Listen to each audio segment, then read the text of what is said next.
Assalamualaikum warahmatullahi wabarakatuh. Izin memperkenalkan diri, Taruna tingkat 2 jurusan Ilmu Masyarakatan. Nama Muhammad Faharizal Srigar, STB 5608, Prodi Teknik Masyarakatan A.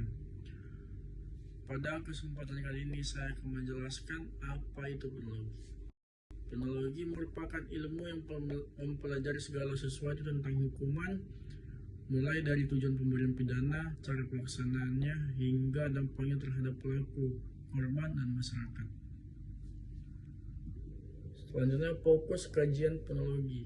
Kajian penologi meliputi analisis mengenai proses penjatuhan pidana oleh pengadilan, bagaimana pidana dijalankan di lembaga pemasyarakatan, bagaimana narapidana dibina selama menjalani hukuman, dan bagaimana efektivitas suatu hukuman dapat mengurangi angka kejahatan. Mengapa penologi itu penting? Penologi penting karena berperan memastikan bahwa hukuman yang diberikan kepada pelaku kejahatan berjalan secara adil, manusiawi, dan tidak melanggar hak asasi manusia. Dengan memahami penologi, kita dapat menilai apakah suatu hukuman benar-benar memberikan efek jerah, memberikan perlindungan bagi masyarakat, dan mencegah terjadinya kejahatan kembali. Selanjutnya, ruang lingkup penologi. Ruang lingkup penologi mencakup berbagai aspek, seperti bagaimana seseorang dapat dipertanggungjawabkan atas perbuatannya, bagaimana bentuk-bentuk hukuman itu diatur, bagaimana lembaga pemasyarakatan berfungsi sebagai tempat pembinaan, serta bagaimana pelaku kejahatan dapat kembali ditempatkan di tengah masyarakat setelah menjalani hukuman pidana. Tujuan penologi. Penologi bertujuan bukan hanya untuk menghukum pelaku kejahatan, tetapi juga untuk mencegah terjadinya kejahatan lanjutan, melindungi masyarakat, serta membantu memulihkan kerugian yang dialami oleh korban. Selain itu, tujuan penting lainnya adalah membina pelaku agar dapat berubah dan tidak mengulangi kejahatan tersebut. Selanjutnya, konsep dasar pemidanaan. Konsep pemidana mengandung makna bahwa hukuman diberikan sebagai bentuk pertanggungjawaban dari pelaku atas perbuatan yang melanggar hukum. Pemidanaan menjadi mekanisme negara untuk menjaga ketertiban umum. Di dalam konsep ini juga terkandung prinsip bahwa hukuman harus adil, proporsional, dan harus sesuai dengan dasar hukum yang berlaku. Unsur pemidanaan. Sebagai pemidanaan dapat dijalankan apabila terdapat unsur perbuatan melawan hukum, adanya pelaku yang dapat dimintai pertanggungjawaban, adanya kerugian atau ancaman bagi masyarakat, serta adanya aturan hukum yang mengatur bahwa pelaku dapat dihukum. Selanjutnya, teori pemidanaan. Contohnya, pembalasan. Teori pembalasan merupakan teori klasik yang beranggapan bahwa hukuman harus diberikan sebagai balasan setimpal atas kejahatan yang dilakukan pelaku. Dalam teori ini, fokus utama bukan pada perbaikan pelaku, melainkan pada keadilan moral bahwa suatu pelanggaran harus dibalas dengan hukuman, contohnya seperti hukuman mati. Selanjutnya, teori pemidanaan pencegahan. Teori pencegahan melihat hukuman sebagai alat untuk mencegah terjadi kejahatan. Dalam pencegahan umum, hukuman dimaksudkan untuk menimbulkan rasa takut di masyarakat agar tidak melakukan kejahatan. Sedangkan dalam pencegahan khusus, hukuman bertujuan membuat pelaku sendiri enggan mengulangi tindakannya.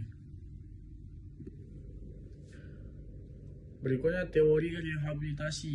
Dalam teori rehabilitasi, pelaku kejahatan dipandang sebagai individu yang masih dapat diperbaiki.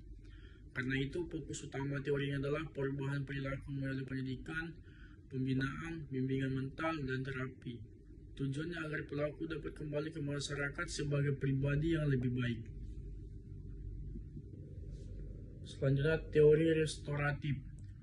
Teori ini mengutamakan pemulihan hubungan antara pelaku, korban, dan masyarakat. Dalam pendekatan ini, pelaku didorong untuk bertanggung jawab dengan cara memperbaiki kerugian yang ditimbulkan. Pendekatan ini sering dilakukan melalui mediasi, perdamaian, atau pemberian ganti rugi. Selanjutnya, kita beralih ke kebijakan pemidanaan. Kebijakan pemidanaan merupakan upaya negara dalam menentukan bentuk hukuman yang tepat, proses penjatuhannya, serta bagaimana hukuman tersebut dijalankan. Kebijakan ini diatur dalam KUHP, KUHP, serta berbagai undang-undang dan peraturan pemerintah yang mengatur proses pemasyarakatan di Indonesia.